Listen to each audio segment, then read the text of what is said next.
dealing with two topics that you wouldn't think have too much of a connection.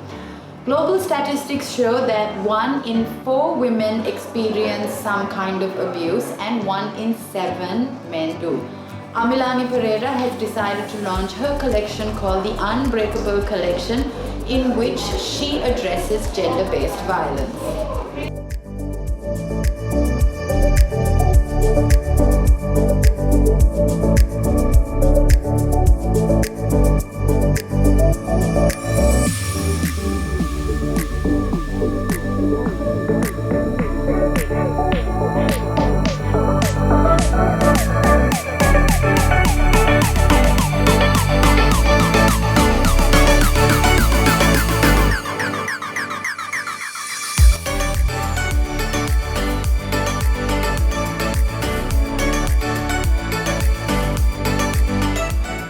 Yasodhara Patanjali, one of Colombo's most bravest and colorful personalities, if I may say so. Hi, how are you? Good, thank you. Nice to see you. Nice to see you too, finally. So, you have been so vocal about your experiences, and that's why I said bravest personalities in Colombo. Your experience of domestic violence was in the UK, and you had the system over there help you. Yeah. How do you think our Sri Lankan system can make changes to get to where you get to that level of support that they have over there? I think it's not fair to say that we have the best support in the UK either. I don't think any country, as far as I know, it'll be a mix, because even in the UK it's very hard to work out where to get help. Or I was lucky because my ex-husband had me arrested and on kidnap charges. And so when the police got involved, because I was arrested and they identified it as a domestic violence case, then a lot of things fell into place. But had I had to reach out to services on my own or identify things on my own, I wouldn't have been able to do it. So there is that. So I was very lucky in a way that I was arrested.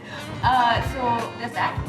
One of the key things, like recently I had my first experience with the police in Sri Lanka for a sexual harassment case that wasn't, I wasn't the victim. But you were told not to get involved. I was told not to get involved because I'll get acid tomorrow and I'll be attacked, and I was putting my husband and my children's lives in danger and my own and all of that. But anyway, I wasn't listening to that.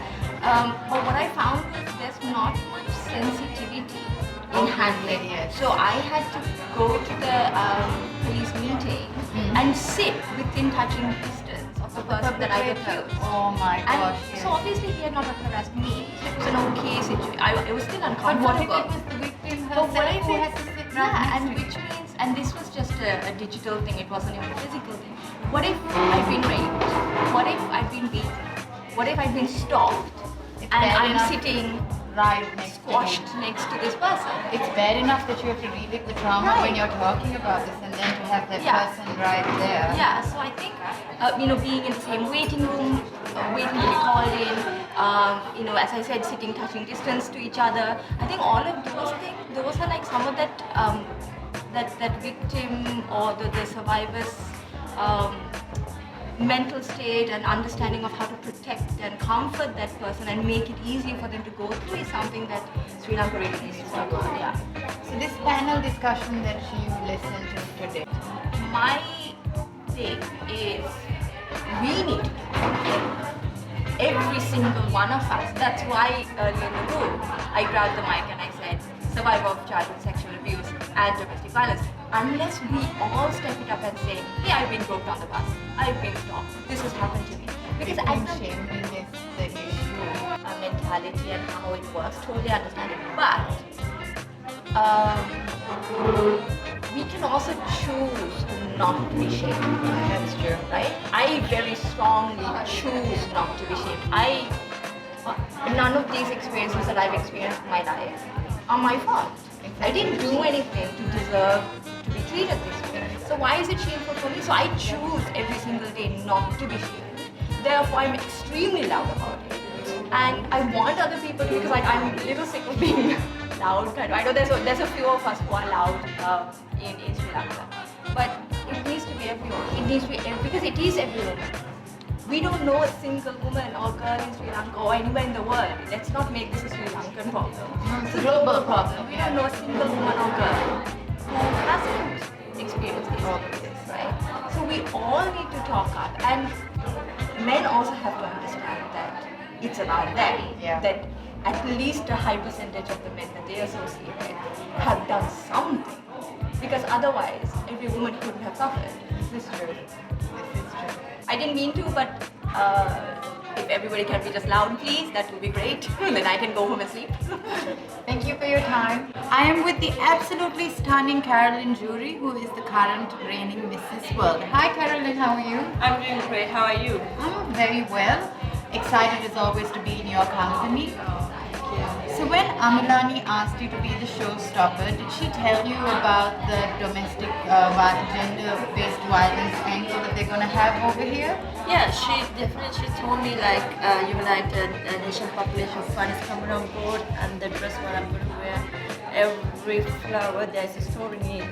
So deep inside I thought like, okay, if I will not take this opportunity, then who will take this? No point I doing this, but I need to support these innocent children. And I want the world to see them not in a sympathy way. I want the world to see them how incredible talented they are. An amazing job, even though they were abused and they has gone to a very Survivors. Exactly. And still they are such a talented girls, bunch of incredible children. What other ways do you think the fashion industry can take in order to spread more messages of empowerment and just handling all of this in a better way? I would say fashion can take in a better place, yes, that's true. But the dress what we're wearing, everything there's a story on it, and we need to appreciate them, not just be showing fashion to the brand or anything or not. We should appreciate them who have been stitching the dress and come up and show to the world how talented. So we can change people's life even. That's what, in my view of fashion, I would say. It's incredible to have Mrs. Sri Lanka like you because of the way you think. Thank you for joining You're me. welcome. You're welcome. Thank you. I am with Kinita, communication specialist, who has spoken a lot about the topic that we are discussing today. Kinita, thank you for joining me. And let's start off by you telling me what you think of the panel that we were a part of today. I think it's fantastic. I think these conversations, as we were even talking about in part of the discussion, is something that we like to, shove under the carpet. It's embarrassing. Nobody wants to talk about, domestic violence, like IPV. You don't want to talk about sexual harassment. And the thing is, I think that panels like this are fantastic because now women are saying, I'm not going to shut up about this. I need to talk about this. And you see it on our social media and stuff. So many women are saying stuff like, you know what, this happened to me today. You know what, this happened to me. My boss did this guy on the street did this. And I think, you know what, good for you. Fantastic. So I think panels like this legitimize the conversation because a lot of the times women are suppressed and told not to talk about these things, whether, my boss did this to me or this person on the bus did this to me. And now women on social media are talking about it, and I think it's fantastic. I think the more that it becomes normalized to discuss these things, it becomes normalized to say, I'm not going to suffer in silence, and keep quiet. Yeah. Okay, so something that I was having a chat with some women over here, and one thing that kept coming up is, why is it that it's victim shaming and not perpetrator shaming? Why do you think that happens? I think a large part of that is because we are protecting our economies and we're protecting our I don't want to say masters, but we're protecting the people who are the breadwinners, protecting the people who run the families, run the businesses, run everything, because it's men, right? So we are protecting the so-called patriarchal order. By staying quiet, we ensure that we are not exposing these men for what they're doing, because we're terrified. And the thing is, nobody will be on our side. It's true. So he's got all the power. He's got all the power. It is about that power differential, and I think it's also something we discussed. Who's going to be on your side, right? If you talk about something happening, how many people are actually going to have your back? Say your male boss has done something to you, you talk about it. Is the rest of the office going to be on your side? No, not at all. So what do you think of more fashion brands getting on with causes like this? Because what Amilani did was really Incredible, brave, yeah. and like she said, there was obviously some kind of backlash Pushback, that yeah. she received. I think, again, like I said, things like this legitimize these conversations. So I think what Amilani did is incredible. It's really great. But I think also fashion has a real responsibility to be ethical right now. Not just in terms of sustainability, of course, with the environment, but also in terms of the labor that it uses, which is mostly women. In terms of paying people properly, again, paying women properly. We live in Sri Lanka. We know it's a huge garment industry, right? So I think exactly. So I think fashion has a responsibility, a very important responsibility, to get involved with gender rights, get involved with LGBT, get involved with paying people properly. And I think that the quicker they start doing this, it's going to be better for the entire economy, and obviously better for women as well. this is true. Thank you for your time. I'm going to let you get back to your shopping. Thanks, Christina, and thanks for having me. I am with Sherlock, who is a designer in Colombo and a survivor of intimate partner abuse. Hello, how are you? Nice to have you here. Thank you. What does it feel like to have more people back you up now when you talk about your experiences being a victim of abuse? I mean, it's really great. I think what's really important is being able to have those conversations and being able to be honest and open about what happened to each of us individually, because it's only in that honest dialogue that other people feel comfortable to actually come out with their own stories and talk about what they experience, and it's only by doing that that we're able to empower other people and make sure that other women survive and let them know that it is possible. There's a network for Absolutely. them. Yeah. As a mother, what Yeah. do you think the changes are that you can take at home to prevent situations like this from manifesting in other children's lives? Absolutely. So that's another thing that I'm really, really passionate about, is talking about gender-based violence, talking about sexuality education at school level with kids. So that's all work that I've sort of got my fingers in. Where my own child is concerned, I always thought from day one that having honest, open dialogue and conversation with her is just the best way and the only way that I will be able to protect her.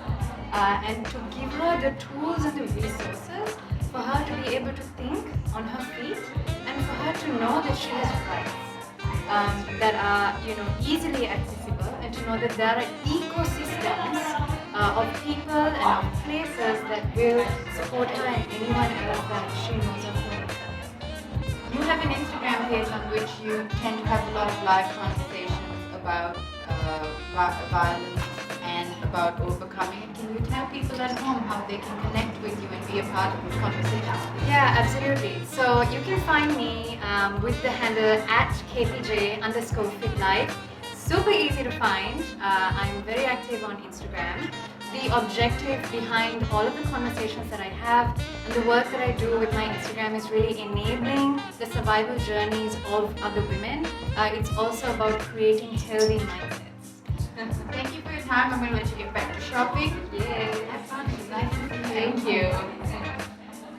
I'm with a phenomenal woman who is definitely one of the toughest women I have met in a while. She was a part of today's panel. Please welcome Miss Sashi Stephen, who is a part of the Women's Development Center. Hi, Miss Sashi. Thank you so much for talking to me. Can you tell me about how you started the WDC, your mother-in-law? How did it come about? Actually, it started in the 80s during the JVP conflict time. Where lots of women were widowed or the husbands were missing. So during that time, women had to fend for themselves, and they had no way because they didn't have the capacity to do that, and also the protecting their families and children. So then they came to Pearl Stephen and to ask some help because she was working in the church and she was a pastor's wife. So that is how we started in a garage.